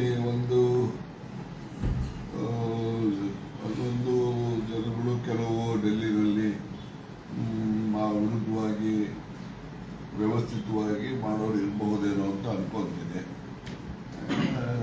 ಅವು ವ್ಯವಸ್ಥಿತವಾಗಿ ಯಾರನ್ನಾದ್ರೂ ಮುಗಿಸ್ಬೇಕು ಅಂತಂದರೆ ನಮಗೇನು ವಿದ್ಯೆ ಬರಲ್ಲ ಅಂತಲ್ಲ, ನಮಗೂ ಬರ್ತದೆ. ಆದರೆ ಮಾಡೋಕ್ಕೆ ಸಮಯ ಯಾಕೆ ವೇಸ್ಟ್ ಮಾಡಬೇಕು ಅದಕ್ಕೆ? ಅದೇ ಸಮಯ ಯಾರು ಜನಗಳಿಗೆ ನಾನು ಒಳ್ಳೇದು ಮಾಡುವಂಥದ್ದಕ್ಕೆ ಉಪಯೋಗ ಮಾಡೋಣ ಅಂದ್ಕೊಂಡು ನಾನು ಸಮಯ ಯಾವುದಕ್ಕೆ ಉಪಯೋಗ ಮಾಡಬೇಕು ಯಾವುದಕ್ಕೆ ಮಾಡಬಾರ್ದು ಅನ್ನೋ ತೀರ್ಮಾನ ಮಾಡಿ ಒಳ್ಳೆ ಕೆಲಸಕ್ಕೆ ಉಪಯೋಗ ಮಾಡೋಣ ಅಂತ ಇದ್ದೀನಷ್ಟೇ. ಕಾಣದ ಕೈ ಕೆಲಸ ಮಾಡೋದು, ಕಾಣದ ಕೈ ಕೆಲಸ ಮಾಡೋದು. ಕಾಣದ ಕೈ ಕೆಲಸ ಮಾಡಿದ್ರೆ ಮತ್ತೆ ಹಿಂಗೆ ಏಕಾಏಕಿ ತೀರ್ಮಾನ ಬರಬೇಕಂದ್ರೆ ಏನಪ್ಪ? ಮುಖ್ಯಮಂತ್ರಿಗಳಿಗೆ ಗೊತ್ತಿಲ್ಲ. ಅವರು ಮನೆಯಿಂದ ವಿಧಾನಸೌಧಕ್ಕೆ ಬರೋ ಅಷ್ಟೊತ್ತಿಗೆ ನೀವು ಮಾಧ್ಯಮ ತೋರಿಸಿದ್ರೆ ಕಾರಲ್ಲೇ ಬಾಗ್ಲಾಕೊಂಡು ಮಾತಾಡ್ತಿದ್ರಲ್ಲ, ಅದೇ ವಿಷಯ. ಕಾರಲ್ಲಿ ಬಾಗ್ಲಾಕೊಂಡು ಒಂದು 20 ನಿಮಿಷ ಕಾರಲ್ಲೇ ಮಾತಾಡಿದ್ದಾರೆ. ಅವರು ಹೈಕಮಾಂಡ್ ಕನ್ವಿನ್ಸ್ ಮಾಡೋಕ್ಕೆ ಪ್ರಯತ್ನ ಮಾಡಿದ್ದಾರೆ. ಏನು ಮಾಡೋರಿಲ್ಲ, ತೀರ್ಮಾನ ಆಗಿದೆ ಅಂತ ಅವರು ವಿಧಿ ಇಲ್ಲ ಇದೆ ಕಣೆ ಅಂತ ಆಯ್ತು ಬಿಡಿ ಸರ್ ಹೋಗ್ಲಿ ಅಂತ ನಮಗೇನೀಗ ರಾಜ್ಯದಲ್ಲಿ ಒಳ್ಳೆ ಸರ್ಕಾರ ಕೊಡ್ತಾರೆ, ಪರವಾಗಿ ಕೆಲಸ ಇದೆ, ಗ್ಯಾರಂಟಿಗಳು ಇವೆಲ್ಲ ಜನಗಳಿಗೆಲ್ಲ ಮುಟ್ಟಿದ್ದಾವೆ. ಅಭಿವೃದ್ಧಿ ಕೆಲಸಗಳು ಅವೆಲ್ಲ ನಿರೀಕ್ಷೆ ಮಾಡೋ ವೇಗದಲ್ಲಿ ನಡೀದೇ ಇರ್ಬೋದು, ಆದರೆ ಯಾವುದೇ ನಿಂತಿಲ್ಲ. ಈಗ ಅವರೆಲ್ಲ ಕಡೆ ಹೋದಾಗ 500 ಕೋಟಿ 1000 ಕೋಟಿವರೆಗೂ ಕಾಮಗಾರಿಗಳನ್ನೆಲ್ಲ ಮಂಜೂರು ಮಾಡಿ ಅವಕ್ಕೆಲ್ಲ ಶಂಕುಸ್ಥಾಪನೆ ಮಾಡ್ತಾ ಇಲ್ವಾ? ಈಗ ನಮ್ಮಲ್ಲೂ ಕೂಡ ನೋಡಿ, ಕೆರೆಗೆ ನೀರು ತುಂಬಿಸೋದು 300 ಕೋಟಿ ಇದು ಕೆಲಸ, ಅದು ಈಗಾಗಲೇ ನಡೀತಾ ಇದೆ ನಮ್ಮಲ್ಲಿ. ಮತ್ತೆ ಈ ನಮ್ಮಲ್ಲಿ ಇಲ್ಲಿ ಅಭಿವೃದ್ಧಿಗಳಲ್ಲಿ ಮತ್ತೆ ಟೌನಲ್ಲಿ ರೋಡ್ಗಳ ಕೆಲಸ ಎಲ್ಲ ಶುರುವಾಗಿದ್ದಾವೆ. ಮತ್ತೆ ಹಳ್ಳಿಗಳಲ್ಲೂ ಕೂಡ ಎಲ್ಲೆಲ್ಲಿ ನಮ್ಮ ಗ್ರಾಮ ನಮ್ಮ ರಸ್ತೆ ಅದೇನೆಲ್ಲ ಸ್ಕೀಮ್ಗಳು ಬೇರೆ ಬೇರೆ ಹೆಸರು ಇಟ್ಕೊಂಡವ್ರೆ. ಹಳ್ಳಿಗಳಲ್ಲೂ ಕೂಡ ರಸ್ತೆಗಳು ಅವೆಲ್ಲ ಮಾಡ್ತಿದ್ರು. ಈಗ ಸೋಬಣ್ಣ ಲೋಕಸಭಾ ಸದಸ್ಯರಾಗಿ ನಮ್ಮ ಪ್ರತಿನಿಧಿ ಆಗುತ್ತೆ. ನಮಗೆ ಸುಮಾರು ಈಗಾಗಲೇ ಒಂದು 18, 26, 20, 30 ಕೋಟಿಯಷ್ಟು ಕಾಮಗಾರಿಗಳಿಗೆ ಹಣ ಬಿಡುಗಡೆ ಮಾಡಿಸ್ಕೊತಾರೆ ಕೇಂದ್ರದಲ್ಲಿ. ಅಲ್ಲಿ ಮುದ್ದೇನಹಳ್ಳಿ ಹತ್ರ ಒಂದು ಬ್ರಿಡ್ಜು 18.5 ಕೋಟಿ, 18 ಕೋಟಿ 34 ಲಕ್ಷ ಎಲ್ಲ. ಇನ್ನೊಂದು 8 ಕೋಟಿ ಯಾವುದು ಅಲ್ಲಿ ಒಂದು ಕಲ್ದೇಪುರದ್ದು ಒಂದು ರಸ್ತೆ, ಇನ್ನೊಂದು 3 ಕೋಟಿ 3 ಕೋಟಿ ಇನ್ನೊಂದು 3 ಕೋಟಿ. 18, 30 ಪ್ಲಸ್ ಒಂದು 8, ಒಂದು 3, 29 ಕೋಟಿ ಅಷ್ಟಿದೆ. ಇದು 80 ಕ್ರೋಸ್ ಬರ್ತದೆ ನಮಗೆ. ಪಾಪ ಅವರೆಲ್ಲ ಕೆಲಸ ಮಾಡಿದ್ರೆ ನಾವು ಅವ್ರಿಗೊಂದು ಅಭಿನಂದನೆ ಹೇಳ್ಬಿಟ್ರೆ, ನಮ್ಮ ಕ್ಷೇತ್ರದ ಪ್ರತಿನಿಧಿಯಾಗಿ ಕೇಂದ್ರದ ಸಚಿವರಾಗಿ ನಮ್ಮ ಮಧುಗಿರಿ ಕ್ಷೇತ್ರಕ್ಕೆ ಇಷ್ಟು ಅನುಕೂಲ ಮಾಡಿದ್ದಾರೆ. ಇದೇ ಥರ ಕೊಟ್ಟಿಗೆರೆಗೂ ಮಾಡಿದ್ದಾರೆ. ಕೊಟ್ಟಿಗೆರೆಗೂ ಒಂದು 40 ಕೋಟಿ ಅಷ್ಟು ಬಂದಿದೆ ದುಡ್ಡು. ನಾವು ಹಂಗಂತ ಅಂದಾಕ್ಷಣಕ್ಕೇನೆ ಸೋಮಣ್ಣನ ಹೋಗ್ಬಿಟ್ಬಿಟ್ಟು ರಾಜಣ್ಣ ಅಂತ ಹೇಳಿ ಏನು ಮಾಡೋದು? ಬಿಜೆಪಿ ಹೋಗ್ತೀರಾ ಅನ್ನೋಂಥ ಅದೊಂದು ನೋಡಿ, ಶ್ರೀರಾಮನು ನಾನೇ ಕಾಂಗ್ರೆಸ್ ಕರ್ಕೊಂಡ್ಬರ್ತೀನಿ ಅವ್ರಿಗೆ. ಶ್ರೀರಾಮನಿಗೆ ನನಗೆ ಏನಾಗಿದೆ ಪಾಲಿಟಿಕ್ಸಲ್ಲಿ ನನಗೆ ಹಿರಿತನ ಇದೆ. ಇವರೆಲ್ಲ ಇನ್ನೂ ಚಿಕ್ಕವರಿದ್ದಾಗಲೇ ನಾವೆಲ್ಲ ರಾಜಕೀಯದಲ್ಲಿ ಬೆಳೆದಿದ್ದು. ಆ ಒಂದು ಪ್ರೀತಿಗೆ ವಿಶ್ವಾಸಕ್ಕೆ ರಾಮುಲು ಹೇಳಿರ್ಬೋದು, ಶಿವನಗೌಡ ನಾಯಕ್ ಹೇಳಿರ್ಬೋದು, ನಮ್ಮ ರಾಜುಗೌಡ ಹೇಳಿರ್ಬೋದು, ಸುರ್ಪುರದವರು ವಿಶ್ವಾಸಕ್ಕೆ ಹೇಳಿರ್ಬೋದು, ಹೇಳಿಲ್ಲ ಅಂತ ಅಲ್ಲ. ನಾನು ಅವ್ರು ಹೇಳ್ಬಿಟ್ಟು ಅಂತ ನಾನು ಹೋಗಕ್ಕಾಗ್ತದ? ಯಾಕೆ ಹೋಗ್ಬಿಟ್ಟು ಏನಿದೆ ಕಾಂಗ್ರೆಸ್ ಏನು ಕಡಿಮೆ ಮಾಡಿದೆ ನನಗೆ? ಏನಪ್ಪ ಕಡಿಮೆ ಮಾಡಿದೆ ಇರ್ಬೋದು. ಇವೆಲ್ಲ ಫೇಮಸ್ ಇರ್ತವೆ, ಇವೆಲ್ಲ ಅಂಶಗಳು ಇವೆಲ್ಲ ಇರ್ತವೆ. ನಾನು ಭಾಷಣದಲ್ಲಿ ಹೇಳಿದ್ನಲ್ಲ, 1978 ಡಿಸೆಂಬರ್ 31 ದೇವರಾಜ ಅರಸು ಕರ್ನಾಟಕ ಭವನದಲ್ಲಿ ಮಲಿಕೊಳ್ಳುವಾಗ ಮುಖ್ಯಮಂತ್ರಿಯಾಗಿ ಮಲಿಕೊಂಡು ಬೆಳಿಗ್ಗೆ ಅಷ್ಟೊತ್ತಿಗೆ ಚರಣ್ ಸಿಂಗ್ ಡಿಸ್ಮಿಸ್ ಮಾಡಿಬಿಟ್ಟು ರಾತ್ರೋರಾತ್ರಿ ಎಲ್ಲ ಮಂತ್ರಿಗಳ ಮನೆಯಲ್ಲಿರೋ ಫೈಲ್ಗಳು ಬೀಗ ಹೊಡಿಸಿ ಎಲ್ಲ ಆಯಾ ಸೆಕ್ರೆಟರಿಗಳು ತಗೊಂಡೋಗಿ ಅವ್ರ ಚೇಂಬರಲ್ಲಿ ಹಾಕೊಂಡು ಬೀಗ ಹಾಕಿ ಗವರ್ನರ್ಗೆ ರಿಪೋರ್ಟ್ ಮಾಡಬೇಕು. ರಾತ್ರಿನೇ 2 ಗಂಟೆ 3 ಗಂಟೆಗೆ ಅದು ಮಾಡೋದು. ಬೆಳಗ್ಗೆ ಅವ್ರು ಇದ್ದಾಗ ಹಿಂಗೆ ಆಗ್ಬಿಟ್ಟಿದೆ ಅಂತಂದ್ರೆ ಮಾಸಿ ಆಗ್ಬೋದು. ಮಲಗೋವಾಗ ಮುಖ್ಯಮಂತ್ರಿ ಹೇಳುವಷ್ಟೊತ್ತಿಗೆ ಮಾಚಿ. ಹೀಗೆ ರಾಜಕೀಯದಲ್ಲಿ ಯಾವ ಸಂದರ್ಭದಲ್ಲಿ ಹೆಂಗಾಗ್ತದೆ ಅನ್ನೋದನ್ನ ಯಾರು ಯೂಸ್ ಮಾಡಿ. ಈಗ ನಂದು ಎಕ್ಸಿಟ್ಟು CM ಮನೆಯಿಂದ ವಿಧಾನಸೌಧಕ್ಕೆ ಹೋಗಿ ಕಾರ್ ಇಳಿಯುವಾಗ ಅವ್ರಿಗೆ ಫೋನ್ ಬಂತು. ಕಾರಲ್ಲಿ 10 ನಿಮಿಷ ಫೋನ್ ಮಾಡಿ ಮಾತಾಡಿ ಊದೋಯ್ತು. ಅದಕ್ಕೆಲ್ಲ ಏನು ಬೇಸರ ಪಟ್ಕೊಳ್ಳುವಂಥದ್ದು ಹೇಳಿಲ್ಲ. ಕಾರಣ ಏನು? ಕಾರಣ ಏನಿದ್ದಾವೆ ನಾನು ಡೆಲ್ಲಿಗೆ ಹೋಗಿ ಬಂದಮೇಲೆ ಅವೆಲ್ಲ ಸ್ಟೇಟ್ಮೆಂಟ್ಗಳು ಕಾರಣ ಅನಿಸ್ತಿದೆ ನಿಮಗೆ ಪರ್ಸನಲ್ ಅಲ್ಲ ಸ್ಟೇಟ್ಮೆಂಟ್ಗಳು. ಯಾವ ಸ್ಟೇಟ್ಮೆಂಟಲ್ಲಿ ನಾವೇನು ಯಾರಿಗೆ ಬೇಯಕೊಂಡಿದ್ದೀನಿ? ಇರೋ ಸತ್ಯ ಹೇಳಿರ್ಬೋದು.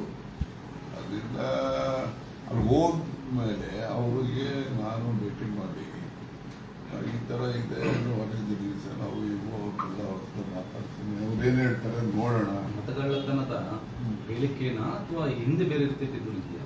ಇದು ನೋಡಿ ಹೇಳ್ಬೇಕಂತ ಹೇಳಿದ್ರೆ ಹಿಂದೆಯಿಂದಲೂ ಪಿತೂರಿ ಅಂತ ಹೇಳೋದಿಲ್ಲ, ಹಿಂದೆಯಿಂದಲೂ ಏನೇನು ಹೇಳಿರ್ತೀನಿ ಅವೆಲ್ಲರೂ ಕೂಡ ಕಿಂಚಿ ಅವ್ರಿಗೆ ಹೈಕಮಾಂಡಿಗೆ ಹೇಳ್ತಾರೆ. ಇದನ್ನು ಸೇರಿಸಿ ಈ ಹೇಳಿಕೆಯನ್ನು ಸೇರಿಸಿ ಎಲ್ಲ ಒಂದರಿಂದ ಅಲ್ಲ ಎಲ್ಲನೂ ಸೇರಿಸಿರ್ತಾರೆ. ಈಗ 1 ವರ್ಷದ ಮುಂಚೆ ನಾನು ಪ್ರೆಸಿಡೆಂಟು ಬದಲಾವಣೆ ನಾನು ಆಗ್ತೀನಿ ಅಂತ ಹೇಳಿದ್ದು, PCM ಅಂತ ಹೇಳಿದ್ದು, ಆಮೇಲೆ ಭಾಳ ಇತ್ತು. ಈಗ BR ಪಾಟೀಲ್ ಬೈದರು, ಮತ್ತು ಅವನು ರಾಯರೆಡ್ಡಿ ಬೈದ, ನಮಗೇನೋ ಹಾಶಾಗಿ ಬೈದವರೆಲ್ಲ. ಆದರೆ ಅವ್ರದ್ದು ಯಾರೂ ಡೆಲ್ಲಿ ಕ್ಯಾರಿ ಮಾಡಲ್ಲ, ಅವ್ರಿಗೆ ಗೊತ್ತೂ ಆಗಲ್ಲ. ಈ ನಮ್ಮದು ಎಂಥದೇ ಹೇಳಿದ್ರು ಕೂಡ ಏಕದಮ್ ಡೆಲ್ಲಿ ಕ್ಯಾರಿ ಮಾಡ್ತಾರೆ. ಕ್ಯಾರಿ ಮಾಡೋಂಥ ಜನ ಇದ್ದಾರೆ ಬೇಕಂತಾನೆ, ಅವ್ರಿಗೆ ಏನು ಮಾಡೋಕ್ಕಾಗಲ್ಲ, ಅದೆಲ್ಲ ಇದ್ದದ್ದೇ. ಹೋಗಿ ಬಂದ ಮೇಲೆ ನಾನು ಎಲ್ಲ ಡೀಟೇಲ್ ಏನಿದೆ, ಯಾವ ಪಿತೂರಿ, ಯಾವುದು ಕೈವಾಡ ಎಲ್ಲರೂ ಕೂಡ ಡೀಟೇಲ್ ಹೇಳ್ತೀನಿ. ನಾನೇನು ಮುಚ್ಚು ಮನೆ ಏನು ಮಾಡೋದು. ಹೋಗಿ ಬಂದಮೇಲೆ ನಿಮಗೆ ಹೇಳ್ತೀನಿ, ಡೆಲ್ಲಿಲಿ ಹೇಳಕ್ಕೆ ಹೋಗೋದು, ಇಲ್ಲೇ ಒಂದು ಇಲ್ಲೇ ಹೇಳ್ತೀನಿ, ಬಂದ್ಮೇಲೆ ತುಮಕೂರಲ್ಲೇ ಹೇಳ್ತೀನಿ, ಡೆಲ್ಲಿಲಿ ಹೇಳಲ್ಲ. ಅಲ್ಲ ಇದೆ ಪಾರ್ಟಿಯಲ್ಲಿ ವಾಕ್ ಸ್ವಾತಂತ್ರ್ಯ ಇಲ್ಲ ಅನ್ನುವಂಥ ಒಂದು ಮಾತು ಇಲ್ಲಿ ಪಾರ್ಟಿಲಿ ವಾಕ್ ಸ್ವಾತಂತ್ರ್ಯ ಇದೆ, ಇಲ್ಲ ಅಂತ ನಾನು ಹೇಳೋದಿಲ್ಲ. ಆದರೆ ಪಾರ್ಟಿನಲ್ಲಿ ಎಲ್ಲನೂ ಕೂಡ ಸಾರ್ವತ್ರಿಕವಾಗಿ ಸಾರ್ವಜನಿಕವಾಗಿ ಮಾತಾಡಬಾರ್ದು ಅನ್ನೋದು ಎಲ್ಲ ಪಕ್ಷದಲ್ಲೂ ಇದೆ. ಶಿಷ್ಟಾಚಾರ ಮತ್ತು ಪಕ್ಷದ ಮಾಹಿತಿ ಹೊರಗಡೆ ಯಾಕೆ ಚರ್ಚೆ ಆಗಬೇಕು, ಪಕ್ಷದ ವೇದಿಕೆಗಳೆಲ್ಲ ಆಗಲಿ ಅನ್ನೋದು ಇದು ಕಾಂಗ್ರೆಸ್ಗೆ ಸೀಮಿತ ಅಂತಲ್ಲ, ಇನ್ನೊಂದು ಪಕ್ಷಕ್ಕೆ ಸೀಮಿತ, ಎಲ್ಲ ಪಕ್ಷದಲ್ಲೂ ಅದನ್ನು ಬಯಸೋದು ಅದು ಸರಿ, ನನಗೆ ತಪ್ಪೇನಿರೋದಿಲ್ಲ. ಸತ್ಯ ಅಷ್ಟೊಂದು ಕೈ ಆಗಿರುತ್ತ ಅಂತ ಸತ್ಯ ಸತ್ಯ ಅಷ್ಟೊಂದು ಕೈಯಾಗಿರುತ್ತಂದ್ರೆ ಅದು ವಾತಾವರಣ ಎಲ್ಲ ಇರ್ತಾವಲ್ಲ, ವಾತಾವರಣ ಪರಿಸ್ಥಿತಿ ಅದೆಲ್ಲ ಅದು ಸತ್ಯನ ಕಹಿ ಮಾಡೋದು. ಈಗ ಅಖಿಲೇಶ್ ಯಾದವ್ ಹೇಳಿದ್ದಾನಲ್ಲ, ನೀವು ನೋಡಿದಿರುವೇನು ಏನಿದೆ ಫರಕ್ಕು? ನನಗೂ ಅಖಿಲೇಶ್ ಯಾದವ್ ಹೇಳಿದ್ರು ಇದಕ್ಕಿಂತ ಜಾಸ್ತಿ ಹೇಳಿದ ಅಲ್ವಾ? ಹಿಂದೆ ಕಮ್ಮಿ ನೋಡ್ಕೊಂಡ್ರೆ ಹಂಗೆ ನಮ್ದೇ ಕಮ್ಮಿ ಇದ್ವು, ಈಗ ನಮ್ಗೆ ಜಾಸ್ತಿ. ಈಗ ನೇರವಾಗಿ ಸಂಸದ್ ಏನು ಇಲ್ಲದೆ ಮಾತಾಡುವವರಿಗೆ ಇದೇ ಪರಿಸ್ಥಿತಿ ಆದರೆ ಹೇಗೆ ಅಂತ ಸಮಾಜದ ಕತೆ ರಾಜಕಾರಣದಲ್ಲಿ ಈಗ ಇಂದಿರಾ ಗಾಂಧಿ 69 ಕಾಂಗ್ರೆಸ್ ಬಿಟ್ಟಾಯಿತು, ಬೆಂಗಳೂರಲ್ಲಿ AICC ಆಯಿತು. ಈ ಸಿಂಡಿಕೇಟ್ನವರು ಯಾರು ನಿಜ್ಲಿಂಗಪ್ಪ ಅವರು ಇವರೆಲ್ಲ ಇದ್ದವರು ಸಿಂಡಿಕೇಟ್ ಅಂತ ಮಾಡಿಕೊಂಡು ಅವರು ಇಂದಿರಾ ಗಾಂಧಿ ಇಂಡಿಕೇಟ್ ಅಂತ ಮಾಡಿಕೊಂಡು official candidate Sanjeev Reddy, Indira Gandhi prime minister ಇದ್ಕೊಂಡು ಸಂಜೀವ್ ರೆಡ್ಡಿ ವಿರುದ್ಧವಾಗಿ VV ಗಿರಿ ನಿಲ್ಸಿಗೆ ಇವನ್ ಕೆಲಸ ಸೋಲ್ಸೇ ಬಿಡ್ತಾನೆ.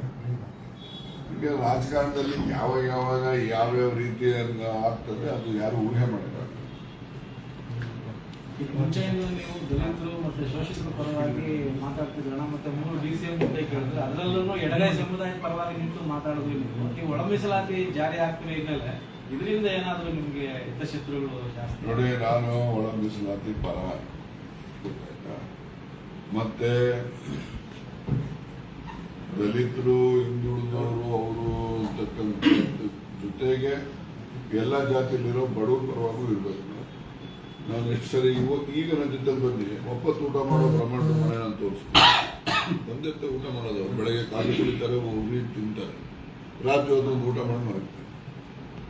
ಇವತ್ತು ನಾನು ತೋರಿಸ್ತೀನಿ ಇವರು ಬ್ರಾಹ್ಮಣರ ಮನೆ ಎಷ್ಟೊತ್ತು ಊಟ ಮಾಡ್ತಾರೆ, ಎಷ್ಟು ಜನ ಅವರೇ ಬರೀ ತೋರಿಸ್ತೀನಿ. ಮತ್ತು ಎಷ್ಟೋ ಬ್ರಾಹ್ಮಣರ ಮನೆಗಳಲ್ಲಿ ಈ ಶ್ರಾದ್ದ ಮಾಡ್ತಾರಲ್ಲ ಬೇರೆ ಬೇರೆಯವ್ರ ಮನೆಗೆ, ಅವನು ಶ್ರಾದ್ದ ಮಾಡ್ತಕ್ಕಂಥ ಅರ್ಚಕ ಇರ್ತಾನಲ್ಲ, ಅವನು 10 ಜನ ಇಟ್ಕೊಂಡಿರ್ತಾನೆ. ಅವನೇನು ಮಾಡ್ತಾನೆ, ಇವ್ರನ್ನ ಶ್ರಾದ್ದಕ್ಕೆ ಯಾರಾದರೂ ಒಪ್ಪಿಸಿದಾಗ ಇವ್ರನ್ನ ಊಟಕ್ಕೆ ಕರ್ಕೊಂಡು ಹೋಗ್ತಾನೆ. ಅವ್ರು 10 ಜನಕ್ಕೆ ಊಟ ಹಾಕ್ಬೇಕಲ್ಲ, ಅವರು ಆ ಊಟಕ್ಕೆ ಕರ್ಕೊಂಡು ಹೋಗ್ತಾನೆ. ಅಲ್ಲಿ ಕಾಣಿಕೆ ಗೀಣಿಕೆ ಕೊಟ್ಟರೆ ಅದನ್ನು ಇವ್ರಿಗೆ ಕೊಡ್ಬೇಕು ಅರ್ಚಕರಿಗೆ. ಈ ಥರ ಕೆಲವು ಇವೆಲ್ಲ ಹೇಳೋವಂಥ ಸಂಗತಿಗಳು ಅಲ್ಲ, ನೀವು ಬರೆಯುವಂಥವು ಅಲ್ಲ.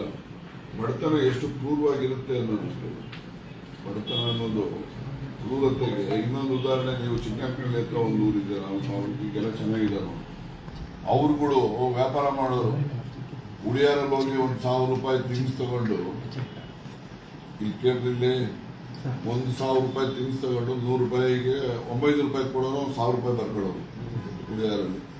ಅವರು ಬೆಳಿಗ್ಗೆನೆ ತಗೊಂಡು ಮದುವೆ ಮನೆಗಳ ಹತ್ರ ಅಲ್ಲಿ ಇಲ್ಲಿ ಜನಸಂದಣಿ ಇರೋಂಥ ಕಡೆ ಹೋಗಿ ಆ ಪೀಪಿ ಬಿನ್ನು ಇವೆಲ್ಲ ಮಾರಾಟ ಮಾಡಿಕೊಂಡು ಸಾಯಂಕಾಲ ದುಡ್ಡು ಕೊಟ್ಬಿಟ್ಟು ಉಳಿದ ದುಡ್ಡಲ್ಲಿ ಮನೆಗೆ ಏನಾದ್ರು ತಗೊಂಡೋಗಿ ಅಡುಗೆ ಮಾಡ್ಕೊಂಡು ಊಟ ಮಾಡೋದು.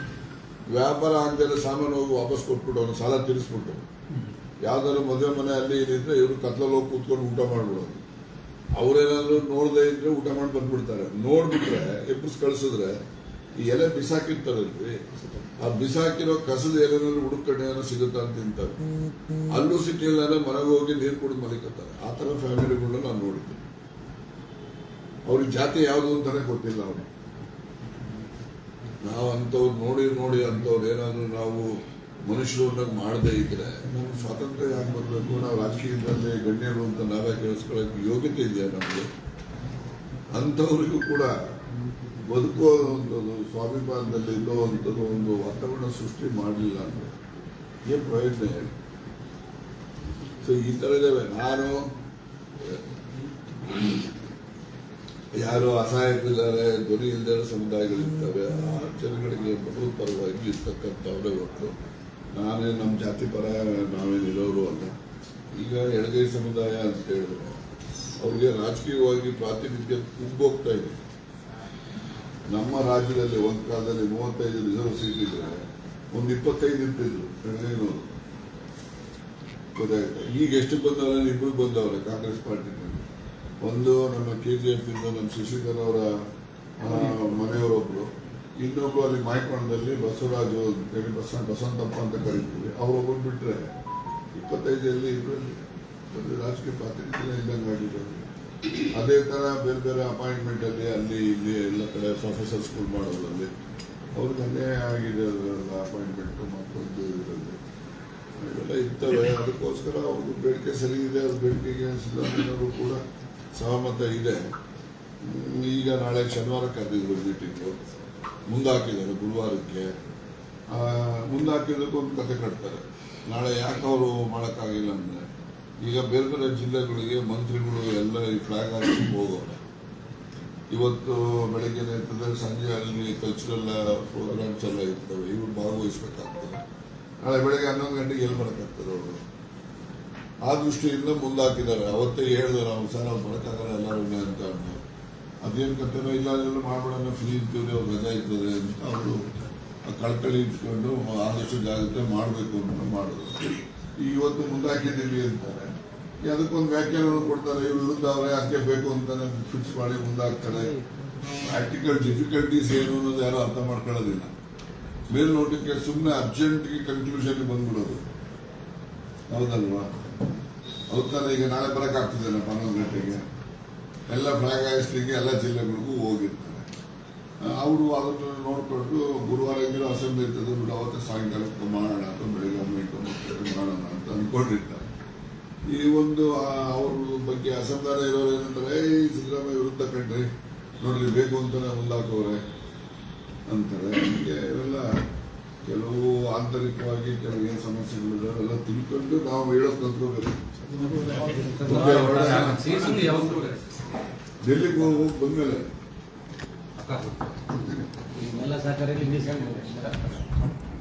ಪಾಪ ಬೆಳಿಗ್ಗೆಯಿಂದ ನೀವೆಲ್ಲ ಸುಸ್ತಾಗ್ಬಿಟ್ಟಿದ್ದೀರಲ್ರಿ.